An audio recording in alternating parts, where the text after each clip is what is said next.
Swayam Prabha. Digital India. Educated India.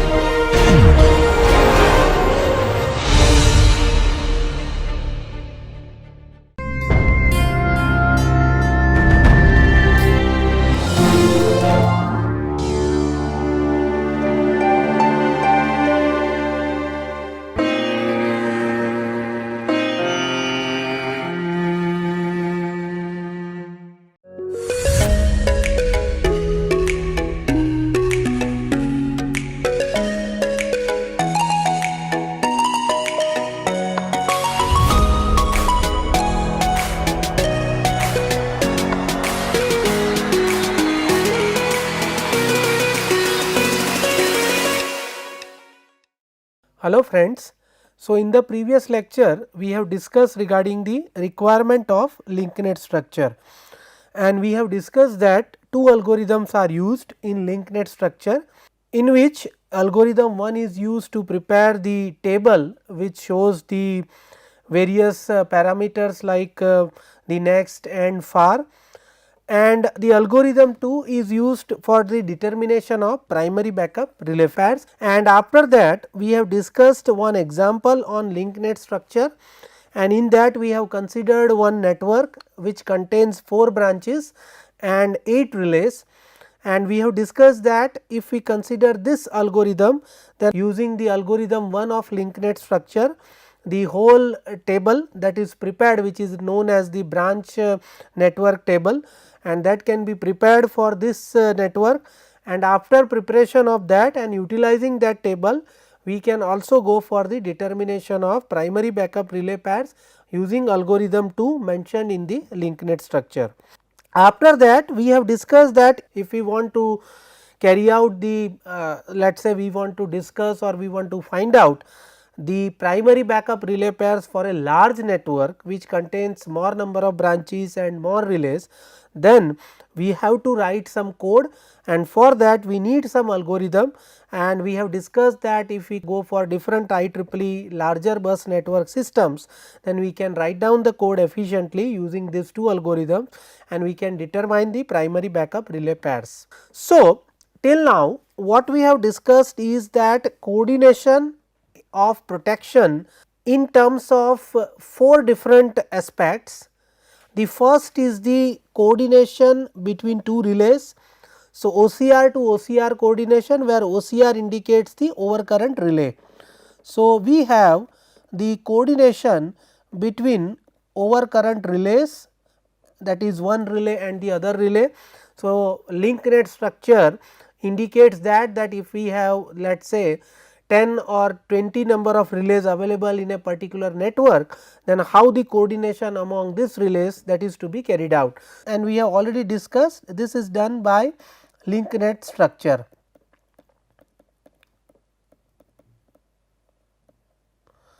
The second type of coordination is required in case of distribution network, that is between fuse and recloser. So, we know that fuse are widely used in distribution network. At transformer level also, let us say we have 11 kV by 415 volt transformer is there, where 11 kV is your 3 phase 3 wire system and your 415 volt is your 3 phase 4 wire system. There also we can use the DO or dropout fuses. At 415 volt level, we can use the fuses known as HRC, high rupturing capacity type of fuse. So, HRC fuse are very widely used 415 volt, and maybe at 230 volt also, that is our residential purpose or for domestic consumers, we can also go for the conventional KitKat type of fuse or maybe MCB also, because nowadays most of the domestic consumers they use MCB along with the ELCB. So, it is miniature circuit breaker or earth leakage circuit breaker. Sometimes it is also known as the RCCB, residual current circuit breakers. So, when our relay is connected, or recloser is also another device which is used at 11 kV substation, and these reclosers are we will discuss further also as we proceed in this lecture. So, the coordination among these different types and categories of fuses which we are using at different voltage levels starting from 230 volt to 415 volt to 11 kV with recloser and relay, that is also required. So, that second type of fuse recloser coordination is very important as far as distribution network is concerned, and this also we will discuss here. Then coordination between two fuses, because we know that at 230 level we use fuse or MCB, and at 415 volt also we use let us say a high rupturing capacity type of fuse. So, between two fuses coordination is also required. Nowadays most of the domestic consumers they use MCB, and even at 415 volt also, instead of utilizing high rupturing capacity type of fuses, most of the utility they will also go for MCCB, that is molded case circuit breakers. So, coordination between two fuses, if we go for fuse, or coordination between MCB and MCCB, that is also very important when we talk about distribution network. And fourth, that is coordination between recloser and overcurrent relay, that is also required, but I think this is not that much important, because the overcurrent relay, whatever digital relay available, it has a feature inbuilt that it can also work as a recloser. So, I think this fourth option is not important, but second and third option is very important, and we will discuss further more about the second option. So, first option, that is coordination between overcurrent relays, we have discussed using linked net structure, and we have seen that if interconnected network is there where multiple sources are present, then how the coordination that is achieved. Now, before we go into second part, the first part which we have discussed, in that one more point is very important, is we know that nowadays the most of the utilities are encouraging the placement or interconnection of distributed energy resources. So, when we talk about the distributed energy resources, or we can call it as distributed generators, maybe in terms of solar, wind and some others, then this play also an important role. So, distribution system at present normally it is radial in nature, and hence normally whatever is the power flow, that is unidirectional in nature from substation to the load, or maybe from right hand side to left hand side, or maybe left hand side to right hand side, whatever it is.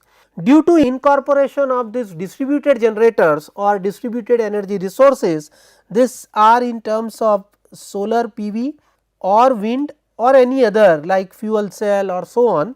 So, alternate current path exist, and whatever distribution network or structure, radial structure is there, that may lost. So, now our conventional distribution network that does not remain radial in nature.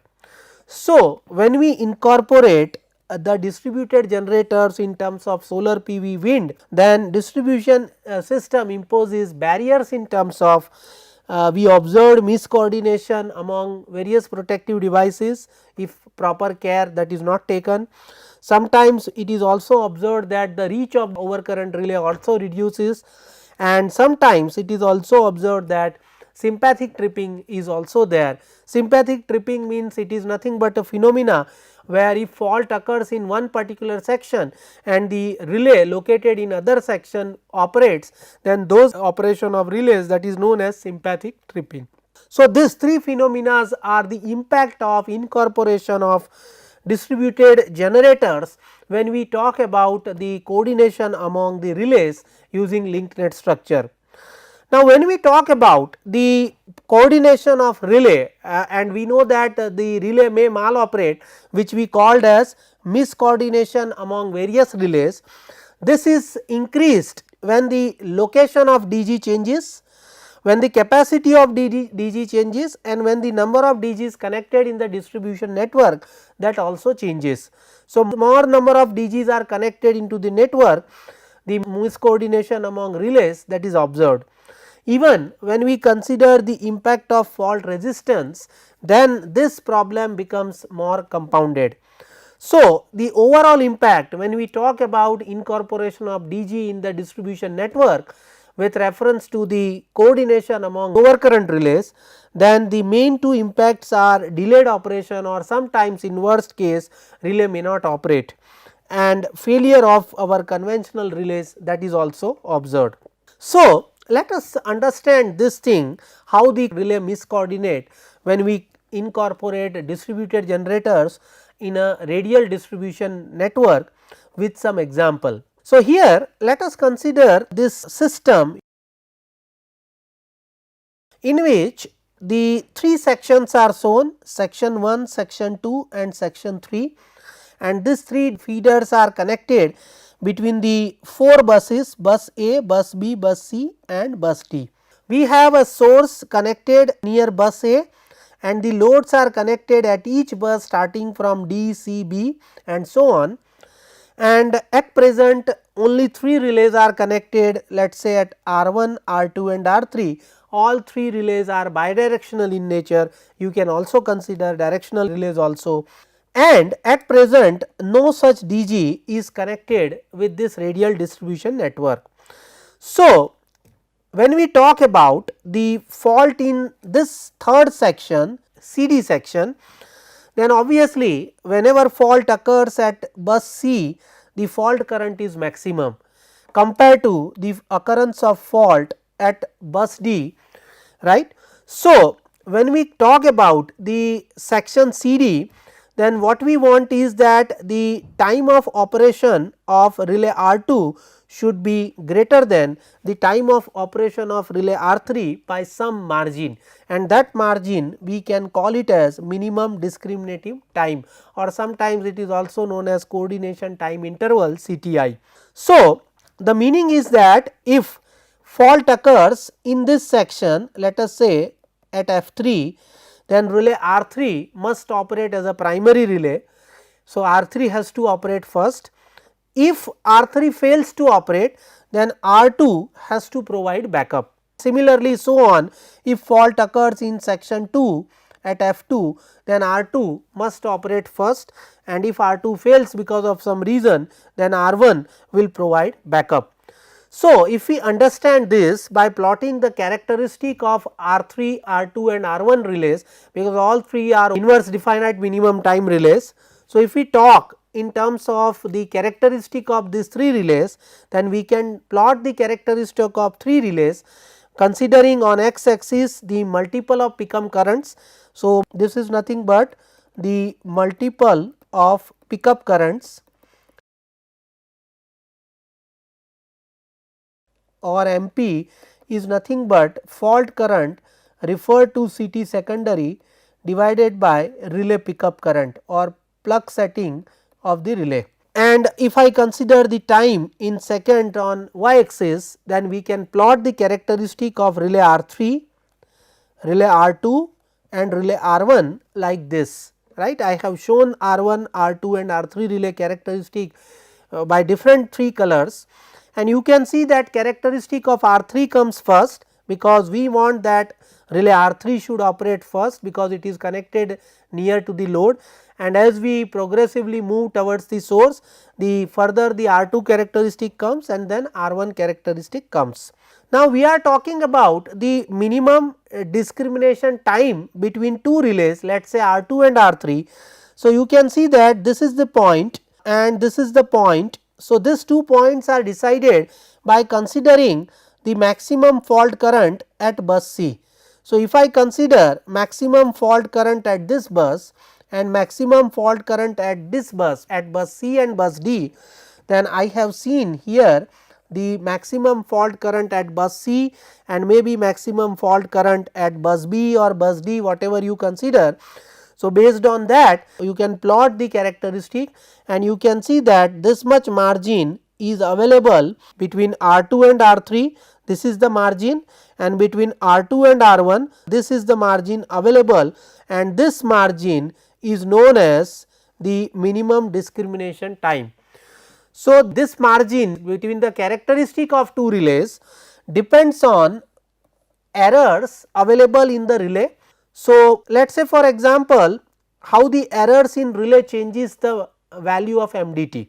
So, it may possible that my relay R3 which is following this blue curve, it may possible that this relay will operate with slight delayed, right. So, you can see that this characteristic of relay R3 which is shown in blue color, that is shifted slightly upward. So, then obviously you can see this margin which is MDT, that is going to reduce. So, errors in relay means your whatever relay which is prescribed for particular operation, relay may operate earlier or it may operate slightly slower also, and same is the situation for relay R2 and for relay R3. Similarly, errors in circuit breaker is also there, because relay once operates, senses the fault, it gives signal to the breaker. So, there has to be some time delay in the operation of circuit breaker. As the circuit breaker installed and as the time progresses, then obviously the breaker operation, that is also affected. And the third thing is the ratio and phase angle error in the CT and PT, that is also is another factor which is going to affect the value of MDT. And why we are stressing more on MDT? Because minimum discrimination time is the some margin available between two relays.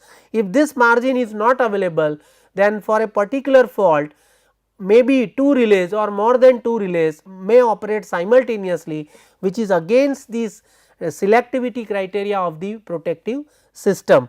So, that is why this margin is very important. Now, this margin is okay when we do not connect any DG in the radial distribution network, then we have this sufficient margin. Now, let us consider same radial network, but we have connected or we have incorporated distributed generators or distributed energy resources, maybe in terms of solar, wind and so on, at different buses. So, when we connect the DG, let us consider different possibilities. So, first possibilities I am taking that two DGs, DG1 and DG2 are connected at bus B and bus C respectively, as shown in the figure. So, if this is the case, then we know that if I consider now this third section, that is section connected between C and D, and if fault occurs in this section somewhere here at F3, then the current that flows through relay R3, what is the current that flows through relay R3? So, that current is the current from the utility I utility plus the current that is available from or fed by this DG1. So, I DG1 it is also there, plus the current fed by this I DG2.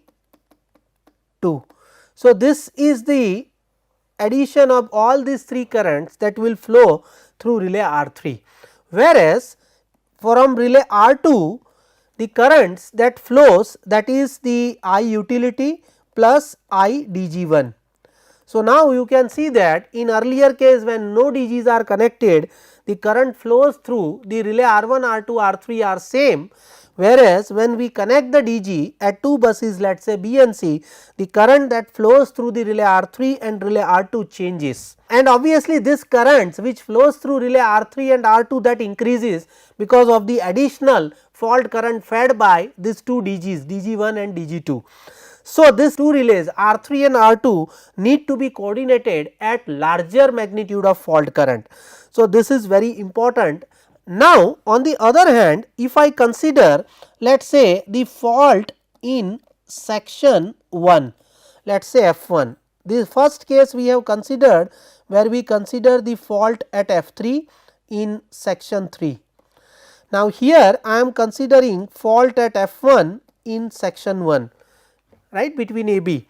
So, here now you can see that when fault occurs in section AB, then the current flows through relay R2, that is again fed by this DG2 only, whereas from relay R3 no current flows because no DG is connected. So, now when the reverse flow is there, right. So, whenever fault occurs at F3, this faults because it is near the load, we can call it as downstream fault, and whenever any fault occurs let us say at F1 which is near the source, we can call it as upstream fault. So, this is very important where we consider the two DGs, then the current flows through the relay increase because of additional fed of the current by the DGs, and these two relays are coordinated at larger magnitude of fault current, and even current flows through R3 and R2, that is also entirely different. Now, let us consider the another possibility too, in which I have connected only DG3 at bus D. So, when this is the case, you can see that both relay R2 and R3 will sense same current for any upstream or downstream fault. So, if fault occurs let us say at downstream side here, then the current flows through relay R2 and R3, that is only from the utility side. So, utility will feed the current, and if fault occurs let us say somewhere here at the upstream side at F1, then also you can see the current fed by this DG, that will again like this. So, current flows through the R2 and R3, that will remain same, it is fed by DG3 only. So, what we want now? So, in this case we want that relay R3 should operate before relay R2 for any fault in section CD. So, any downstream fault somewhere here between section CD at F3, we want that R3 must operate before R2. But what we want on the other side, if there is a fault on upstream side at say in section 1 at F1, then we want the reverse operation, we want that R2 must operate and R3 should operate after that. Now, let us consider the third possibility where all the DGs are connected. So, DG1 is connected at bus B, DG2 is connected at substation C, and DG3 is connected at substation D. So, now in this case for any fault in section CD, let us say this is our section 3, section 2 and section 1. Any downstream fault in section CD, because we are discussing for this third possibility where all DGs are connected, let us consider first that fault occurs on the downstream side.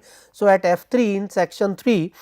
So, for a fault in section CD, R3 will sense maximum fault current followed by the current sensed by R2 and then current sensed by R1.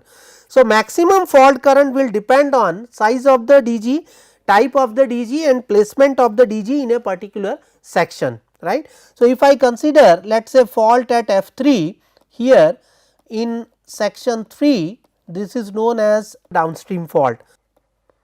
Then in this case obviously the current that is sensed by relay R3 is again the same as I told you, it is IU plus IDG1 plus IDG2, and whereas the current through R2 that is only IU plus IDG1, right.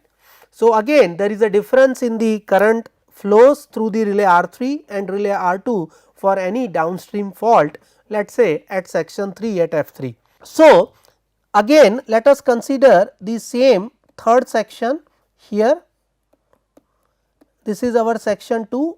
So, this is my section 1. Now, let us say we are coordinating relay R3 with relay R2 and we are coordinating relay R2 with relay R1, and the fault is going to occur in section CD, let us say at F3. So, in this case for this fault, as R2 senses less current than R3, why? Because through R3 the current that flows is IU plus IDG1 plus IDG2, whereas from R2 current flows that is IU plus IDG1. So, as R2 senses the less current than the R3, so the R2 curve has to shift down, and you can see that I have shown the characteristic of R1 with this color, R2 with black color and R3 with this original blue color.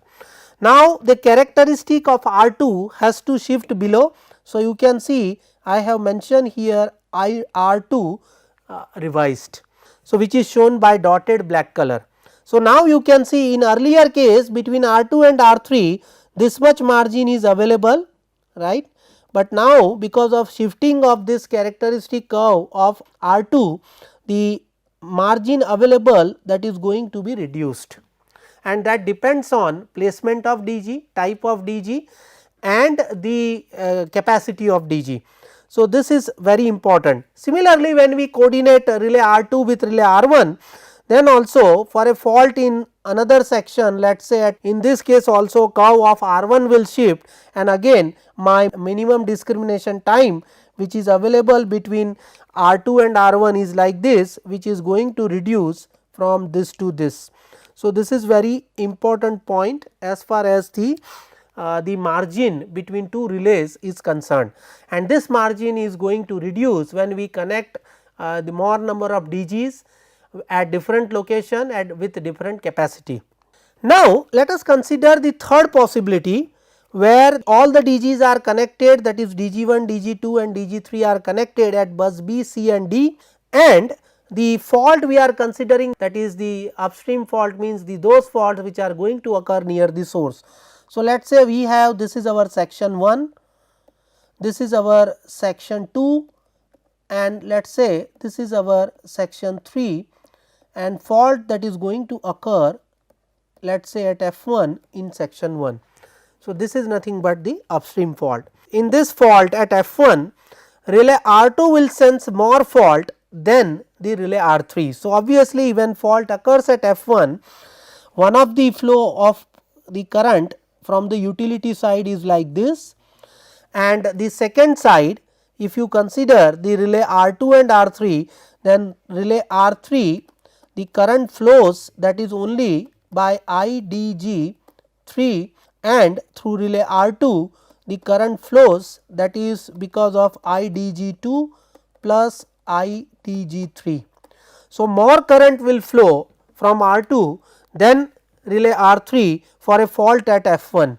So, in this case what we want is that obviously as more current will flow from relay R2, so R2 should operate first, then relay R3 will operate, and because of this obviously the margin between the two relays that is going to reduce, as I told you, when this difference of this margin, right, that is MDT, and difference of these two fault currents, let us say IF R2 and IF R3. So, when difference of these two fault currents is less than the minimum discrimination time margin, so this margin is let us say reduced because of placement of DG, and when this value, this difference is less than MDT, then miscoordination of relays will be definitely there and we cannot avoid that, and for that we need to use some other philosophy or algorithm if we wish to avoid miscoordination among different overcurrent relays. So, what we have discussed in this class is that initially we started our discussion with the 4 categories or 4 possibilities, that is the coordination between two relays, OCR to OCR, overcurrent relays to overcurrent relays. Second, we have considered the coordination between fuse and recloser. Third, we have considered the coordination between fuse and fuse, or maybe MCB and MCCB, and fourth we are considering coordination between the overcurrent relay and the recloser. And then we have discussed that the fourth possibility is very important. So, the first possibility, when we consider the overcurrent relay coordination with other overcurrent relays available in the network, then when we connect or when we penetrate more number of DGs, that is renewable energy sources, into the radial distribution network, then the radial structure of the distribution network is lost and it becomes multi source system, and in that case minimum discrimination time between the two relay characteristic, that is very important, and when the difference in fault current between two adjacent relays, if that is lower than the minimum discrimination time between the two consecutive relays or adjacent relays, then the miscoordination or the coordination between two relays, that is lost, and that is very important, because when we connect more number of DGs into the network, then depending upon the location, capacity and size of the DGs, the current flows through the relay that is different when we consider the downstream fault compared to when we consider the upstream fault in the network. So, this is very important as far as the coordination between two relays are concerned. So, in the next class we will discuss more about the coordination between fuse and reclosers. Thank you.